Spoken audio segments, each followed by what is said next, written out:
The following content is not suitable for children.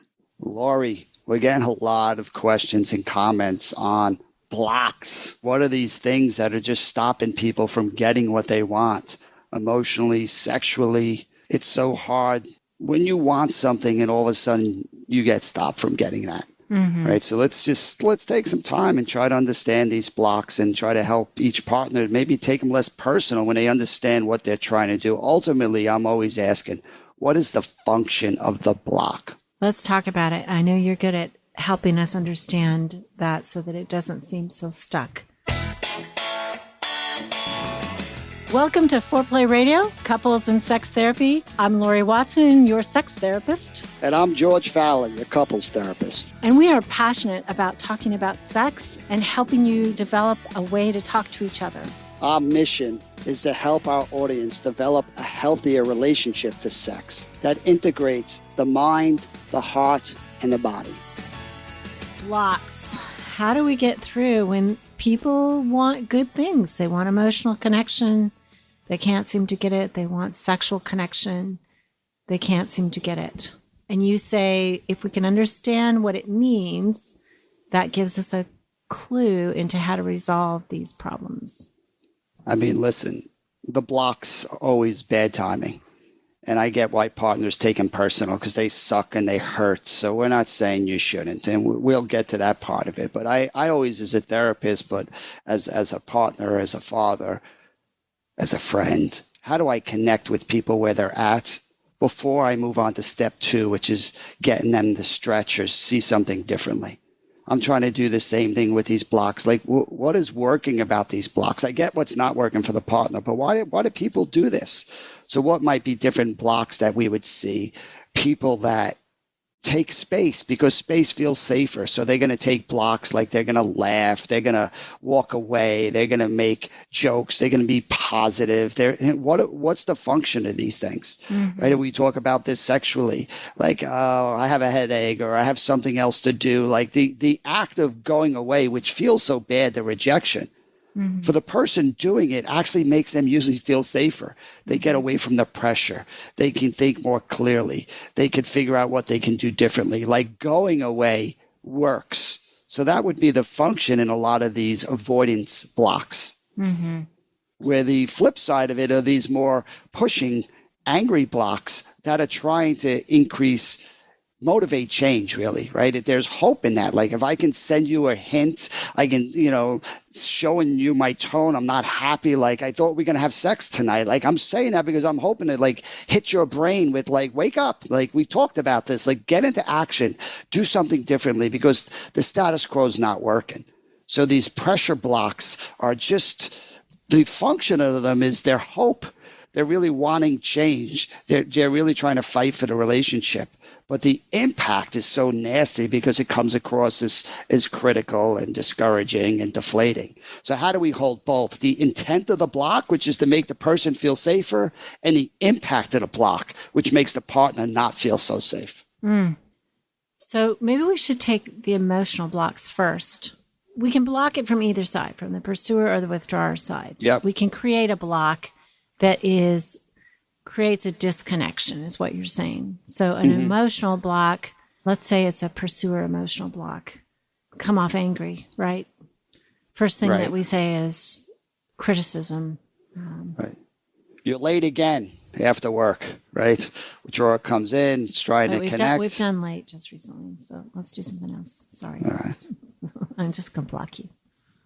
There's a live criticism right there, everyone. Telling me I did it wrong. We can work with that one. What do you think, Laurie? Okay. And one block feeds the other, right? Your criticism leads to my avoidance, which we've talked about. But I also want to make you happy, so I will come up. Do I feel critical to you? No. So I didn't take out the garbage. We wake up in the morning, we're doing our thing, we're getting ready to go, and I've got to take out the garbage. I mean, it could be anything. That's just... You don't have time for me. How's that? Okay. You don't seem to have time for me. That's a good one.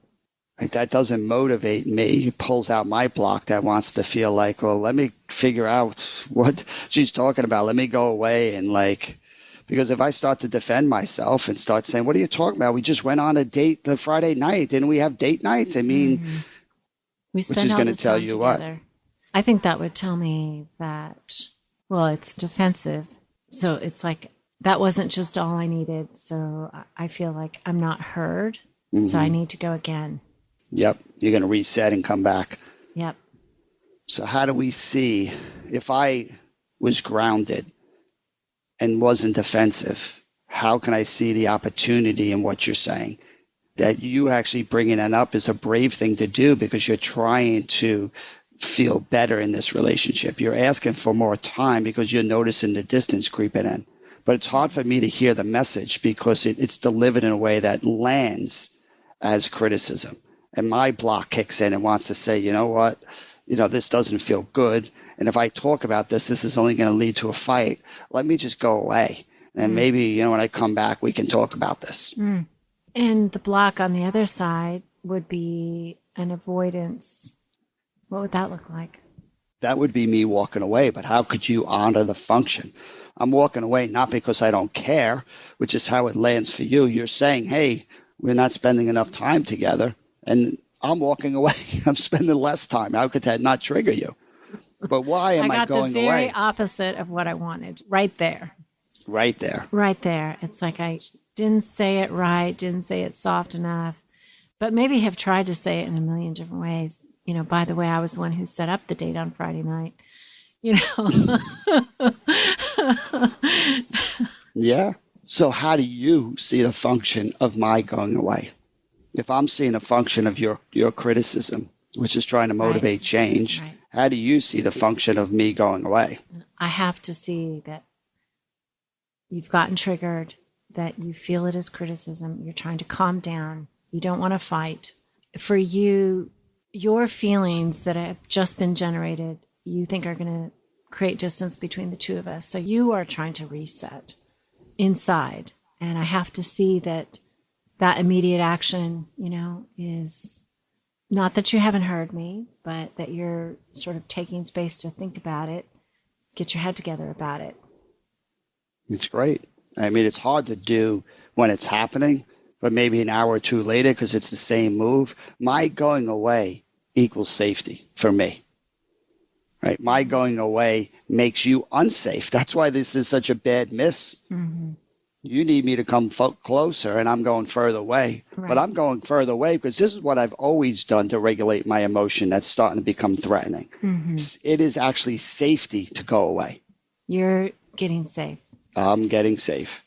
I mean, I will say before the break that the fear of me being able to see that, like, okay, he's just getting safe, he's just taking space, is like, I can't see the future. I don't see that necessarily once you get space, you're going to walk back my way.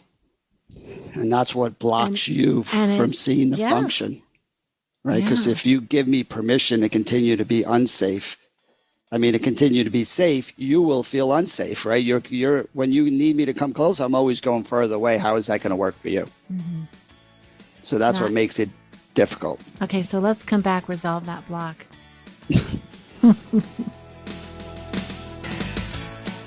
Uberlube.com with the coupon foreplay for the best lubricant on the market. I had some patients tell me just recently it is way better than the other ones that they have tried. That silicone really works. It feels natural. And so we encourage you to use Uberlube, especially with foreplay. Start using it right away. It's not something that you want to just save for the main event, right? Yeah. Who can argue with wanting more natural? It's doctor recommended. It's hypoallergenic, which means it will not cause reaction in your body. It doesn't change your pH. Really important as a woman for you to know that. Uberlube.com with the coupon foreplay. Manscaped has the perfect package. It's 3.0 kit, with the lawnmower and all kinds of grooming equipment. And summer's coming up, George. So people have really got to step up their game because we're going to be wearing shorts and less clothes. That's right, man. You don't want all your hair popping out all over those shorts. Get yourself trimmed up, squared away, and ready for the spring. And it's going to be hot out there too. So Manscaped, they've got the crop preserver deodorant for your balls and anti-chafing. They've got great cologne too for those hot summer nights. And we just say use manscaped.com with the coupon foreplay for 20% off. Do yourself a favor and use the right tool for the job. And set your balls up for success. All right, Laurie, let's resolve that block. How do we get you to feel safer? How do I get safety when I'm the one who has triggered my partner and he's walking away? You don't have enough time for me. I feel like we need more time. And he says, or feels criticized, or maybe worse, right? Awful. When the partner doesn't say anything, just walks away or shuts down or acts like they didn't hear you, but is really, I know my partner, trust my partner, know that this is how he copes. So how do I stay calm and hope that he just comes back? What would you suggest? My friend who would be more on that side of the I think it's the more that you understand what the person's trying to do, which is feel safe. How do you say that to them to keep them engaged? If you know the block, if you could say, hey, listen, George, I know, when this is what you immediately do when you feel defensive because you don't want to make things worse. And I love that about you, right? But when you go away to feel safer, that usually leaves me hanging out, right? So is there a way that you could stay in here where I could help you feel safe where we can keep this conversation going? So when we bring it up as pursuers, you're talking about kind of padding the conversation with an expectation of, I already know this is where we get into trouble. Yep. And I don't want to do the thing to you that I have done. I mean, it takes a lot of energy, especially because the pursuer is usually the one who brings it up. Right. So who brings up anything? Right. And that's why it's powerful to name your cycle, because it's a lot easier to say, we're just doing it again. I can get why you want to go away, makes you feel safe, but you going away makes me feel unsafe, right? And we both lose by this. So again, we need new moves if we're going to come up with a new pattern. So that would be, you have a choice of saying it that way. I like your term, padding it, right? This is predictable. Feathering the message. Soft and... Well, you're trying to speak to that person's truth. You're trying to see that they're going away because they just don't feel safe. And you're acknowledging that. What about, I got to say, okay, so I'm the pursuer. What about the partner who doesn't bring up conflict? So, the pursuer often gets the rap. You're the one who's conflictual. But the pursuer is busy all the time. Yep. Always preoccupied. And so doesn't see how their withdrawal from the relationship is tasking the relationship. Just says, but I'm working 18 days in a row. Exactly. The withdrawer has to initiate. They have to show interest. They have to, otherwise they're setting that pursuer up for anger and criticism.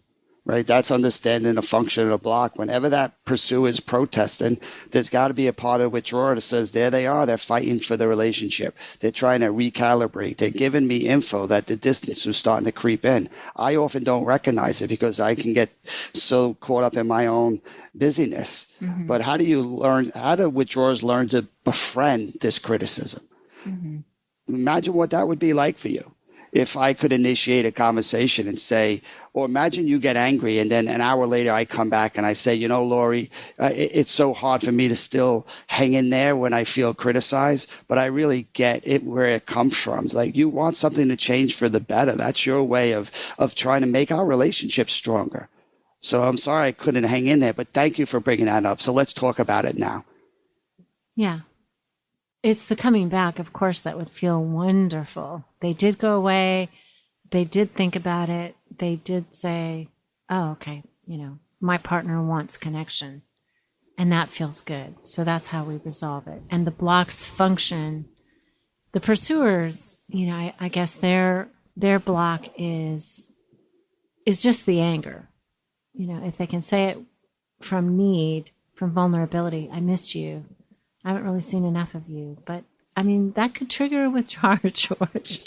It can. It can. It's not about a perfect way of saying this. And I think that the pursuer in me kind of wants to say, but the withdrawer just lives in a world that is less aware of when they're going away. They don't see that as problematic. They're because it's not for them. It's safe for them to go away. They spend a lot of time. Or it's productive, right? They're doing something else. They're with their friends. They're at their work. They're not doing bad things. This is my homework assignment to all you listening. Try it. I want you to tell your partner that the behavior that they do that you don't like, that it makes sense. So if you're a pursuer, I want you to say, hey, I get now in a little bit different way that your going away is not because you don't care. It's just what you do to feel safe. It's what you do in all your relationships at work. It's like there's something about space that works for you. And the timing usually sucks for me, but I'm starting to get that in a different way. See how your partner responds when it feels like you're actually seeing that truth in a clearer way. Or if you're a withdrawer, for you to be able to say, hey, I hate the timing of your anger, because it's always a message that I'm doing something wrong. But I'm really starting to get, that the courage that you have to actually speak up to try to kind of create this change, that like you're bringing attention to something that's important. It is your way of fighting for the relationship. It's your hope that things are going to change. If a withdrawer can say that to a pursuer, that really is closer to their hearts around why they're doing it. They don't want to say these things. They would much rather the withdrawer bring it up. But if the withdrawer is not going to bring it up, no one's going to bring it up. We put the burden on them. How about honoring that they're still working for the relationship? They're still trying to get what would be better for both people. So again, I think what that would be as your homework assignment, that would be both of you honoring each other's, what we're calling blocks, because it lands on you so badly. You're not really seeing the spirit of where it's coming from in the other person. What's the goal of these moves? Okay. I feel it a little bit. I think you got to get clearer for me, because I think it's so easy, and I'm a pursuer. I think it's so easy for the more avoidant partner, the more withdrawing partner, to not notice. And I want to move into sex now. Nice. Because I think that it becomes clearer there. The person who says, look at... So we could do that dynamics now. You're going to another topic. You're pushing, right? Now let's talk about sex. I'll be the avoider, like, oh, now we're talking about sex. We haven't got cleared on the last time. We're moving to the next one. So this is beautiful. Okay. No, this is our dynamics. We're gonna use our personal pursue withdraw moves. All right. Okay, so right there you felt... No, I did it all. I just thought it would be fun. Okay. I use laughter as a block to actually kind of show what withdrawals often want to do. I know you do. Now, does that I know you do sound like it's coming from a warm, fun place? No, it's not. It's like sometimes when you're laughing, I'm like, oh, shoot, I blew it.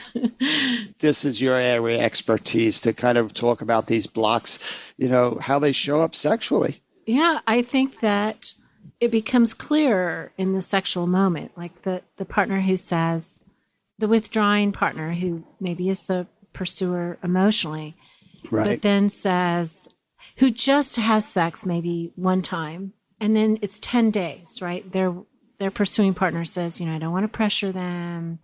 Things go wrong when I pressure them, and so I'm just going to wait. And then it's 10 days later, and the sexual pursuer taps their withdrawing partner and says, it's been 10 days. And the withdrawer is like, yeah, but we're having sex more than we used to. Mm-hmm. It's, to me, like they're forgetting that life between them is sexual, I just think is so painful to the sexual pursuer. And I think it's such a block, right? I can just think that, well, I did have sex or whatever X number of days, but 10 days seems to stick out in my mind as like end of the road. They're forgetting is the way that they have blocked out the need of their partner. Well, let's come back from break and let's get into how we could do that differently. Okay. omgyes.com. It is a website that shows sexual technique on women. And so many men are curious about, how do I touch a woman? This is naked bodies. I know some of you may not go for that, but it is a beautiful website. I've used it and recommended it for years. They even have like a computer generated vulva that you can touch and learn technique from. It's pretty fabulous. They give labels and words for different techniques so that two people can begin to understand each other. I want tapping, I want circling, I want this. It's really a beautiful place. omgyes.com/foreplay. And we just want to say one little extra thing here, that they are reaching out to therapists so that you can find this resource and use it free.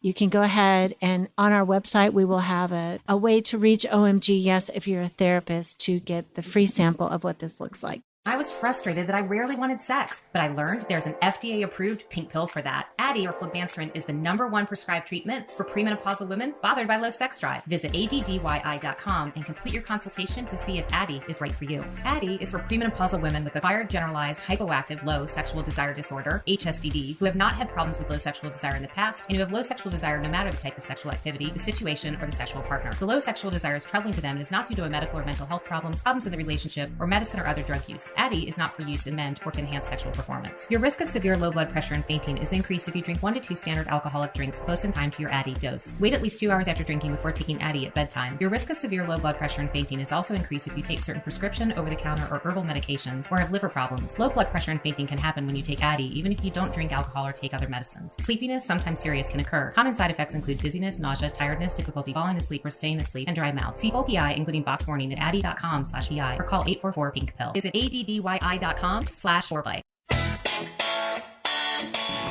So, Laurie, we got this great example of this withdrawer saying, hey, we've had sex 10 days ago.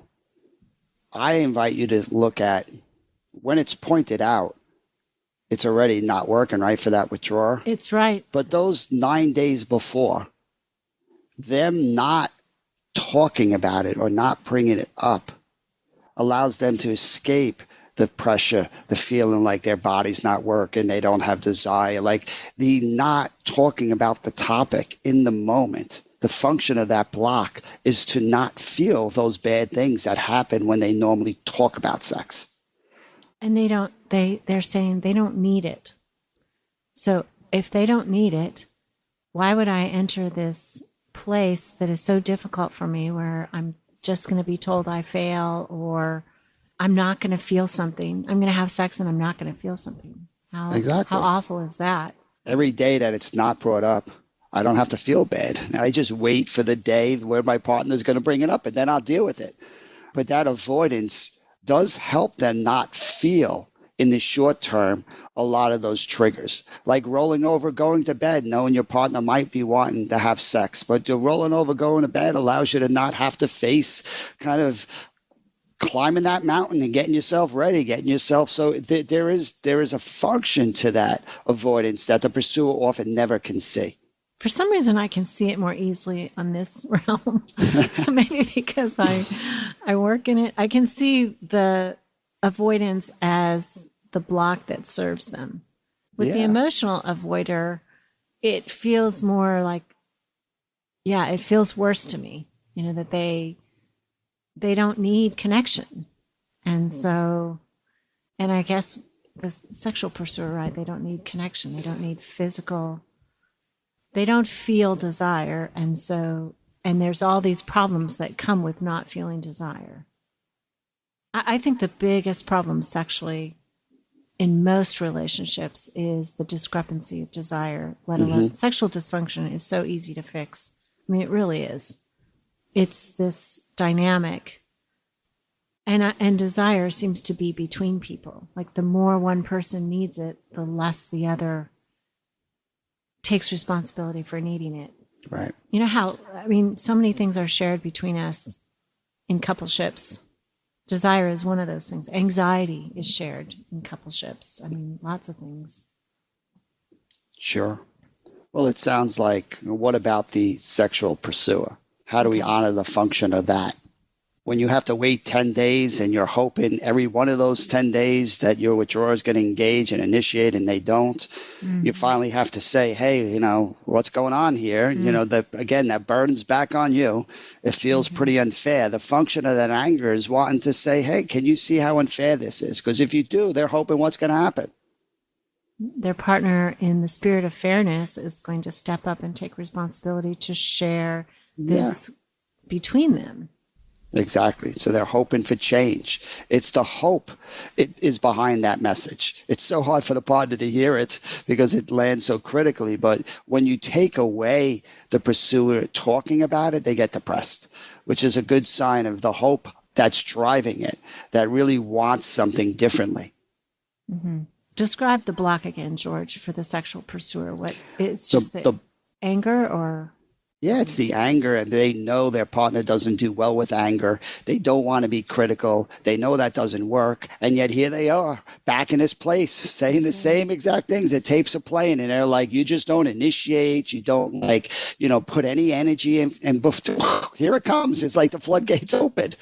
Yeah. So it's been 10 days, and the pursuer is saying, hey, you haven't initiated, you haven't remembered, you haven't given me any indication that this would be a good time, or it's like you're just preoccupied. You tell me every night you're tired, you're sending me signals that you don't want sex, and I'm disappearing for you. My need is disappearing for you. And I don't know what to do to talk to you about that, because if I talk to you, I'm just going to shut you down.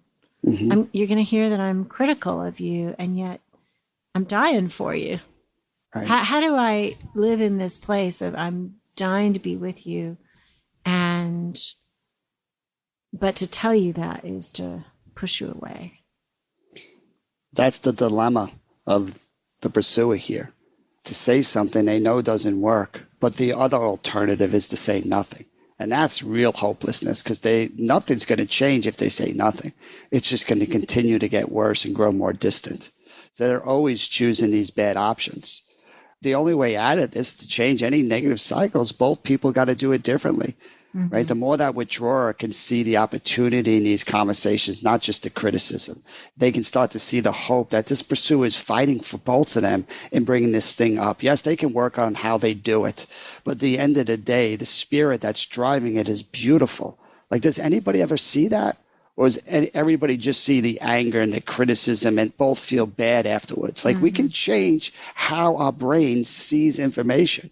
And maybe we can't do it in the middle of a fight, but afterwards, it's the same fight. Like, where does that withdrawer come back and say, you know what, you're right, I haven't brought it up in 10 days. I'm sorry I put that burden on you. And if you have to bring it up, no wonder why you do it with a bit of anger. I get that. What do you think that would be like to hear, Laurie? That'd be awesome. Yeah. Yeah. Bring it on. That's all we're looking for. Like, to have us to just be seen in a better light instead of this negative light that the negative cycle creates. It's so unfair to be pushed into a position, and then when you do it, you're criticized for doing it. I mean, you lose on both ends. The sexual pursuer wants to be seen for their push is about intimate physical connection, which we can't live without. I mean, relationships don't thrive without that, not romantic relationships. Absolutely. And the emotional pursuer wants to be seen as similarly, like time together, depth, connection. This is what nurtures us, makes us a team, makes life feel good. Amen. I love it. But what about the withdrawer? What do they want to be seen for?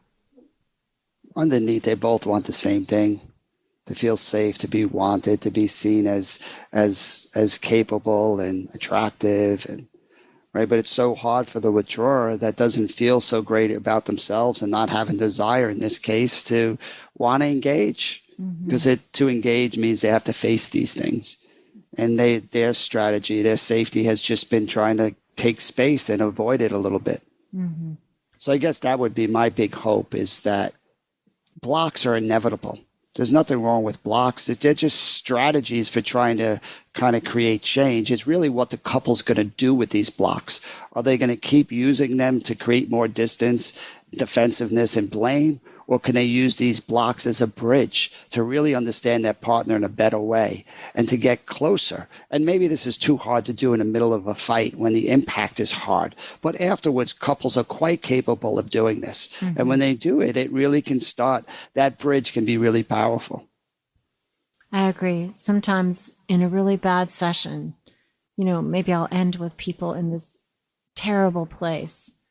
And I kind of always am praying that the bond they feel with each other makes it worth their risk to come back to each other sometime, away from the session with me, and do a little bit of repair, do this work of, we are still important even though we're stuck here. Just have that conversation. I don't know that they're necessarily having it as elegantly as you just put it, but I do think most people who are not psychotic, right, have a motive to love each other. Yes. The only difference between the best couples and the couples who don't make it is that ability to repair. This is just another way of doing that. Use these blocks as a bridge, and it will increase the safety in your relationship. Thanks for listening. Keep it hot and repair. Call in your questions to the Foreplay question voicemail. Dial 833-MY-4PLAY. That's 833-4-PLAY. And we'll use the questions for our mailbag episodes. All content is for entertainment purposes only and should not be considered as a substitute for therapy by a licensed clinician or as medical advice from a doctor. This podcast is copyrighted by Foreplay Media.